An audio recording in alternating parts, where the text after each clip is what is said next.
احادیث سے پتہ چلتا ہے کہ حضرت جب سنت پڑھ کر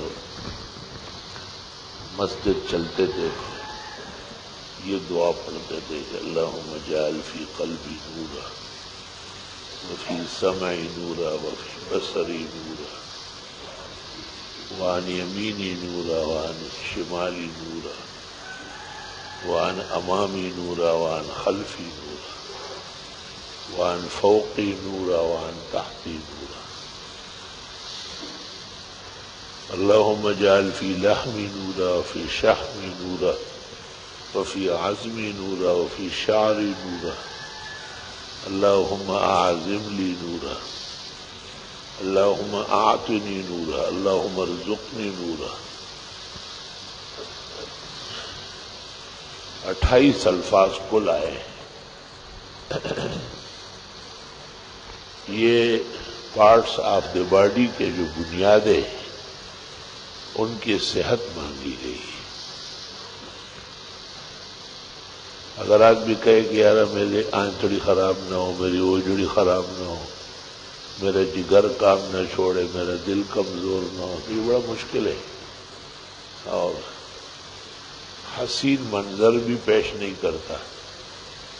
اس قسم کے اعضاء کے نام لینا کریہ المنظر ہے.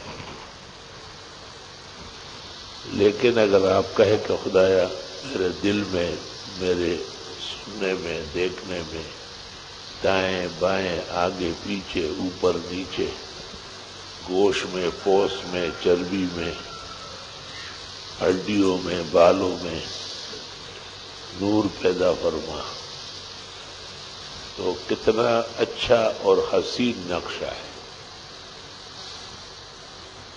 کیونکہ یہ نبوت کا نقشہ ہے اور نبی اور رسول جیسے قابل کائنات میں کوئی اور نہیں ہوتا. ان کی قابلیت اور لیاقت ممتاز ہوتی. ایک مقام پر قرآن کریم میں اللہ ایک رسول کو کہتے ہیں انک بأعیننا ووحینا، آپ ہماری نگاہ اور وحی کے مطابق چل رہے ہیں، ہم دیکھ رہے ہیں آپ کو اور اسی کے مطابق آپ کو احکامات دے رہے ہیں. پھر پیغمبر کے بارے میں اہل سنت والجماعت کے تمام طبقات کا عقیدہ ہے کہ وہ وحی الہی بیان فرماتے ہیں. وما ينطق عن الهوى الا وحی یوحی، وہ اپنی طرف سے باتیں نہیں کرتے جیسے لوگ اپنی خواہشات سے، ہوائے نفس سے، جذبات سے، کسی کی رضا میں زیادہ انعام کی بات، کسی کے خفگان میں کمزور بات، اس طرح نہیں ہے نبی کی شان. فرمایا الا وحی یوحی، وحی سے وہ بولتے ہیں، پابند وحی ہے.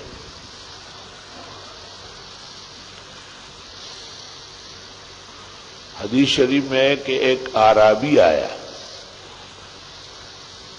اور آپ سے پوچھا کہ کیا خیال ہے اس شخص کے بارے میں کہ جس نے احرام باندھا ہے اور جبہ پہنا ہوا ہے اور سر تاپا خوشبو سے بھرا ہوا ہے، وَهُوَ مُتَلَطِّخٌ بِطِيبٍ، بخاری کے الفاظ میں لت پت ہے خوشبو. یہ سنتے ہی آپ پر وحی کی کیفیت طاری ہو گئی، آنکھیں مبارک بند ہو گئی اور صحابہ فوراً آپ کے اوپر چادر کوئی چیز ڈال لیتے تھے. فلما سُرِّ عنہ، جب کیفیت وحی جاتی رہی آپ نے کہا این المحرم والمتلطخ بالطیب، وہ محرم کہاں ہے خوشبو سے بھرا ہوا.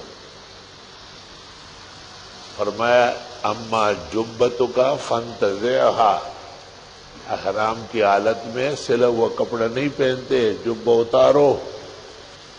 واما الطیب فاغسلہ عنک، اور خوشبو دھو ڈالو. ثم افعل کما یفعل المحرم، پھر وہی کام کرو جو اور حاجیوں محرمین کرتے ہیں۔ تو دیکھو اس مسئلے کے لیے بھی وہی آئی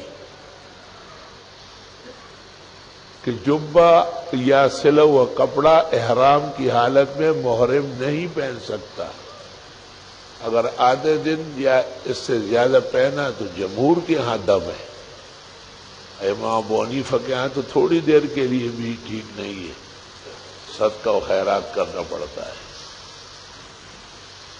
اور حالت احرام میں خوشبو لگانا جنایات میں سے، ہاں وہ جنگلوں سے آیا تھا عیش و عشرت میں خوب جبہ بھی پہنا ہوا ہے اور خوشبو بھی سر سے پاؤں لگایا ہے، تو اس سوال کے جواب کے لیے بھی آپ کے پاس وہی آئی۔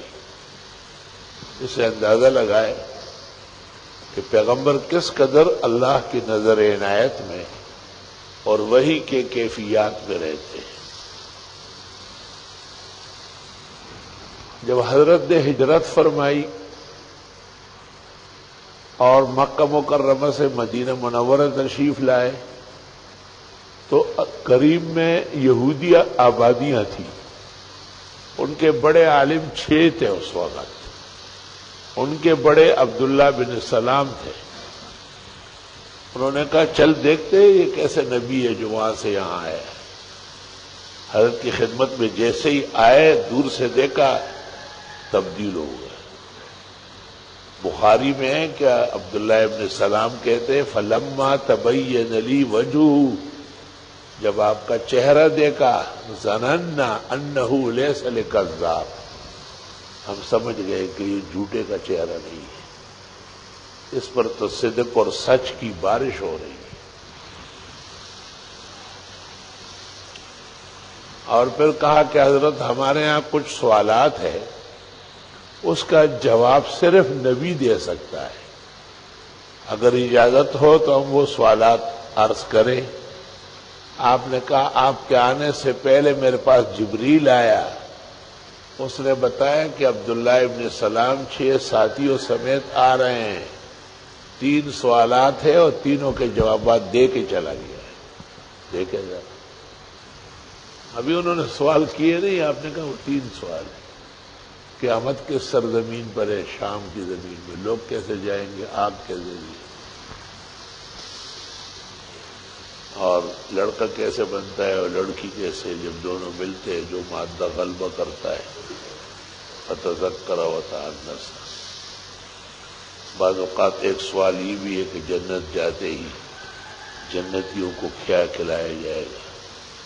فرمایا زیادت کبد حوت، مچھلی کے جگر کے ساتھ جنت کے ماحول کے مطابق ایک علیحدہ گوشت آئے گا، اور بیل کا گوشت بھی ہوگا، کیونکہ لذیذ گوشت گائے اور بیل کا ہے، اور اہل سنت والجماعت کا شعار ہے کہ کبھی کبھی گوشت گائے کا کھایا کرے۔ ان اللہ یأمرکم ان تذبحوا بقرہ، اس لیے فقہاء نے لکھا ہے کہ مینڈے اور بکرے سے گائے کی قربانی افضل ہے، لأنہا اکثر لحما فتکون صدا لذرائع الحوائج، گوشت زیادہ ہوتا ہے، فقراء اور مساکین کا کام بن جائے گا۔ قربانی کی حکمتوں میں ایک یہ بھی ہے نا کہ اللہ تعالیٰ کے بندوں کو جو خود قربانی گوشت پر قادر نہیں ہے، خوب گوشت پہنچ جائے۔ لا الہ الا اللہ وحدہ لا شریک لہ۔ ام المومنین عائشہ صدیقہ رضی اللہ تعالی عنہ پر غزوہ بن المصطلق سے واپسی پر جو منافقین نے ایک یہودی سازش کے تحت ایک ناروا اتہام لگایا، جس پر قرآن نے کہا سبحانک ھذا بہتان عظیم، اللہ کی ذات جیسی پاک ہے ایسا عائشہ کا دامن ہے، اور خدا اپنی پاکی اور تقدس الوہیت سے کہتا ہے کہ یہ خالص تہمت ہے۔ سبحانک ھذا بہتان عظیم۔ تو حضرت بھی پریشان، پورا گھرانہ بھی، صحابہ بھی، اور حضرت آتے جاتے تھے، لیکن طبیعت مبارک پر اثر تھا خفگان کا۔ حضرت عائشہ فرماتی ہے کہ مجھے دیکھ کے سلام کے بعد کہتے کیفتی کی، کیسی ہے، اور بس پھر واپس ولا ارى منه اللطف الذي كنت رأيته منه، وہ پیار نہیں نظر آ رہی تھی۔ فيزيدني مرضا، اس سے میری تکلیف اور بڑھ جائے۔ ظاہر ہے اچھی باتیں سننے سے دل دماغ پر اچھے آثار ہوتے ہیں، تکلیف دہ اور غم اور پریشانی والی باتوں سے انسانی دل دماغ متاثر ہوتے ہیں۔ ایک رسول اور نبی بھی بشریت و انسانیت سے بھی آراستہ ہے، انہیں بھوک لگتی ہے، یہ انسانیت ہے، انہیں پیاس لگتی ہے، یہ بشریت ہے، انہیں بیویوں کے پاس جانا ہے، یہ حوائج آدم ہے، انہیں بخار ہوتا ہے، وہ تھکتے ہیں، یہ وہ زخم ہو کے خون نکلتا ہے، یہ تمام بشریات اور انسانیت اور آدمیت ہے۔ اس کے اوپر عمارت کھڑی ہے نبوت اور وحی کی۔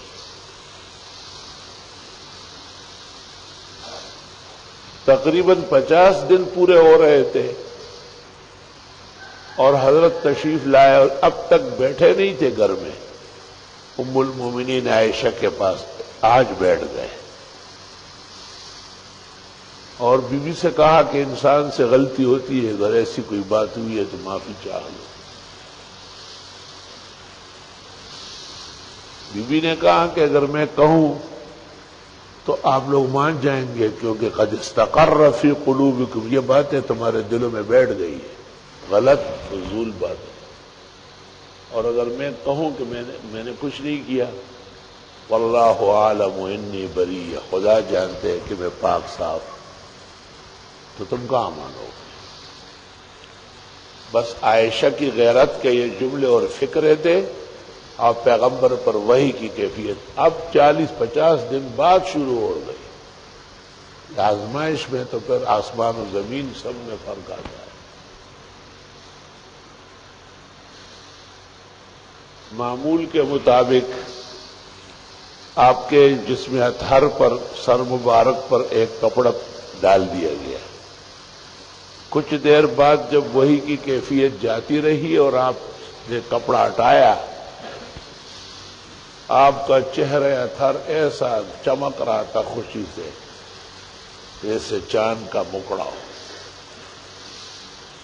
اور فرمایا یا عائشہ ابشری، عائشہ مبارک، ان اللہ قد برأک، اللہ تعالیٰ نے آپ کی برأت کی۔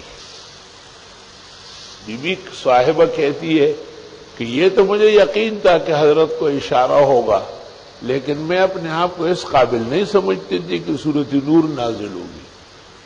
میں سمجھتی تھی کہ خواب دیکھ لیں گے، کوئی غیبی اشارہ ہو جائے گا، وحی کا کوئی کرشمہ ظاہر ہو جائے گا، یہاں تک کہ اللہ تعالیٰ نے قرآن کریم میں سورۃ نور نازل فرمائی اور اس میں پیغمبر کی اہلیہ عفت پاک دامنی کا پیکر، امت کی ایمان اور روح کی ماں صدیقہ بنت صدیق، ان کی برکت کا اعلان ہوا اور حضرت نے فرمایا کہ آپ کو تکلیفیں تو بہت پہنچی ہے، لیکن تو میں یہ گزارش کرتا ہوں کہ دیکھو اہم مہم موقع پر باقاعدہ وحی قرآن نازل ہو رہی ہے، اور جب تک یہ وحی نہیں آئی پیغمبر عام انسانوں کی طرح غمگین ہے، پریشان ہے، یہاں تک کہ بی بی صاحبہ کی طرف التفات ختم کر دیا۔ ایک آدھ بات بکیفتی کی، پھیکی پھیکی کے علاوہ کوئی اور الفاظ ہی نہیں ہے، کیونکہ دل پر جب غم ہو تو آدمی کلام نہیں کرتا، جب دل خوشگوار ہو تو پھر کچھ اچھا بتاؤ اور کیا حال ہے، کیسی طبیعت، یہ خوشی کے خوشگوار ماحولیات ہے۔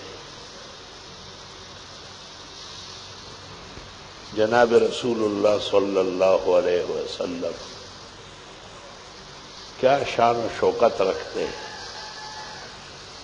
اور کس طرح دیکھو چھوٹی چیزوں کی طرف بھی متوجہ ہے۔ اب فجر کی سنتیں پڑھی اور مسجد میں جا رہے تو راستے میں دعائے نور پڑھ رہے ہیں، اور فرمائیے نا اللہم اجعل فی قلبی نورا وفی سمعی نورا وفی بصری نورا وعن یمینی نورا وعن شمالی نورا وعن امامی نورا وعن خلفی نورا وعن فوقی نورا وعن تحتی نورا اللہم اجعل فی لحمی نورا وفی شحمی نورا وفی عظمی نورا وفی شعری نورا اللہم اعظم لی نورا، خدایا میرا نور بڑھا دے، اللہم اعطنی نورا، یا اللہ نور عطا فرما، اللہم ارزقنی نورا، خدایا نور نصیب فرما، اور جو صحیح مسلم میں ہے وہ جعلنی نورا، مجھے نوری نور بنا، وہ کلمۃ الشک و تردید ہے، بقیہ کتب میں نہیں ہے، اس لیے اس سے استدلال مشکل ہے۔ اس کے علاوہ آپ کی عادت مبارکہ تھی کہ جب سنت فجر سے فارغ ہو جاتے تو جماعت تک سید الاستغفار پڑھتے تھے۔ سید الرسل والنبیین، سید الاولیاء والمتقین، سید الغر المحجلین، سید الشفعاء یوم الدین، اللہم انت ربی لا الہ الا انت خلقتنی وانا عبدک وانا علی عہدک ووعدک ما استطعت اعوذ بک من شر ما صنعت ابوء لک بنعمتک علی وابوء لک بذنبی فاغفر لی فإنہ لا یغفر الذنوب الا انت۔ امام اعظم نے جو شاگردوں کو وصیتیں کی ان میں یہ تاکید بھی کی کہ سید الاستغفار روزانہ ایک دفعہ پڑھو، اور ابو درداء کی دعا، یہ دونوں میں خبردار کہ تم لوگوں نے ناغہ کیا۔ حضرت اقدس امام الائمہ سراج الامہ فقیہ هذه الامہ فقیہ اہل العراق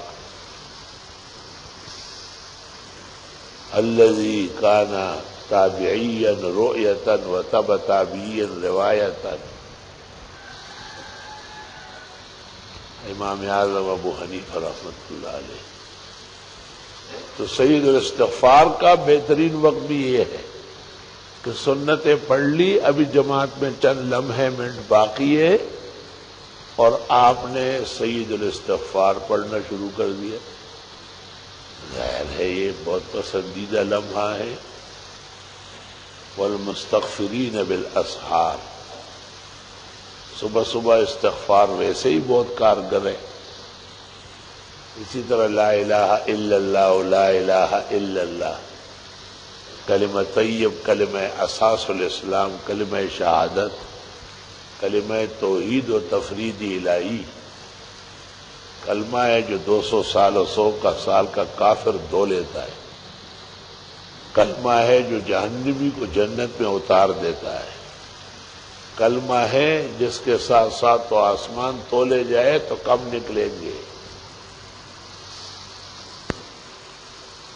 اس لیے صبح صبح کچھ لمحے کے لیے لا الہ الا اللہ، لا الہ الا اللہ، کہ کمرئی دا کمینا دا دہریو دغ وینا دا چھ سہر پاس دعوایا لا الہ الا اللہ، لا الہ الا اللہ۔ کمری ہو یا مینا ہے، پرندے ہیں، چرند درندے ہیں، 3 مخلوقات کے علاوہ خنزیر، کتا اور گدھا، یہ شیاطین بالکل ذکر نہیں کرتے بلکہ بس دعائیں کرتے ہیں۔ باقی جتنی مخلوقات ہیں وَإِن مِّن شَيْءٍ إِلَّا يُسَبِّحُ بِحَمْدِ رَبِّهِ، ہر چیز تسبیح و ثنا خوان ہے، وَلَٰكِن لَّا تَفْقَهُونَ تَسْبِيحَهُمْ۔ یہ اور بات ہے کہ عوام کو یا عام لوگوں کو سمجھنا ہے، اللہ کی مخلوق ہے، اللہ رب العالمین نے ان کو گویا کیا ہے، ساری رات پرندے خاموش بیٹھے رہتے، جب صبح کا وقت داخل ہوتا ہے تو تماشا دیکھو، پورے جھولانگائے ہوتی ہے، جیسے قاری صاحب بچوں سے کہتے ہیں پڑھو الا اللہ الا اللہ الا اللہ الا اللہ، اس طرح پوری جھولیاں چلتی ہیں۔ حدیث شریف میں ہے کہ ایک آدمی مرغا ذبح کر رہا تھا، آپ نے کہا یہ تو آپ کو نماز کے لیے جگاتا ہے، اس کے پیچھے چھوڑا اٹھا لیا، اور کوئی چیز نہیں ہے ذبح کرنے کی۔ یہاں پھر سے محبت کرتے تھے، کہا کہ دیکھو یہ مرغے آزاد دے رہے، میں نے قریب میں اپنے سفید مرغے رکھے، کیونکہ سحر و عاصب کا کوئی خوف تھا۔ تو حدیث شریف میں ہے کہ جب مرغا اذان دیتا ہے تو اس نے فرشتہ دیکھا ہوتا ہے، اور اس پر اتفاق ہے کہ جہاں فرشتہ ہوتا ہے وہاں شیاطین نہیں ہوتے، اور شیطان کے بغیر سحر و عاصب سفلی ہوتا ہی نہیں، کام ہی ان کا ہے۔ تو جس دن میں نے ان کو رکھا اور انہوں نے اذانیں شروع کی، وہ پہلا دن تھا کہ میں نے فجر سے عشاء تک 5 نمازیں خود پڑھا لی۔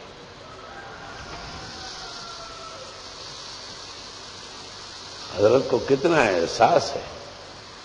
ایک صحابی مرغا چورا لے کے آیا، آپ نے کہا انہو یؤذنک للصلاۃ، یہ تو آپ کو اذان کے لیے اذانیں دیتا ہے۔ ارمان دے پختون چوت بانگی ہوئی، ارمان پشتوں کی فصاحت بلاغت، جو نام مؤذن کا ہے وہی نام اس کا ہے۔ مؤذن کو بھی پشتوں میں بانگی کہتے ہیں، مرغے کو بھی بانگی کہتے ہیں۔ علماء دین نے کہا کہ خاص کر سفید مرغا امتیازی چیز ہے، مذہب کے بہت زیادہ قریب ہے، جیسے بیری کا درخت، کھجور کا درخت، شاتوت، انجیر، یہ سب مذہبی درخت ہیں۔ اصل گھی، اصل مکھن، دہی، دودھ، یہ سب مذہب و اسلام کی چیزیں، اس کے ساتھ علیحدہ تعلق رکھنا ہے۔ اللہ اکبر اللہ اکبر، الحمدللہ رب العالمین، استغفرک اللہم ونسألک السلام، لا الہ الا اللہ وحدہ لا شریک لہ، لہ الملک ولہ الحمد وعلی کل شیء۔ اللہم انی اسألک علما نافعا وعملا صالحا ورزقا حلالا وعمرا مبارکا۔ اللهم انت ربي لا اله الا انت خلقتني وانا عبدك وانا على عهدك ووعدك ما استطعت، اعوذ بك من شر ما صنعت، ابوء لك بنعمتك علي وابوء لك بذنبي فاغفر لي فانه لا يغفر الذنوب الا انت۔ اللهم انت ربي لا اله الا انت عليك توكلت وانت رب العرش الكريم، ما شاء الله كان وما لم يشاء لم يكن، لا حول ولا قوة الا بالله العلي العظيم۔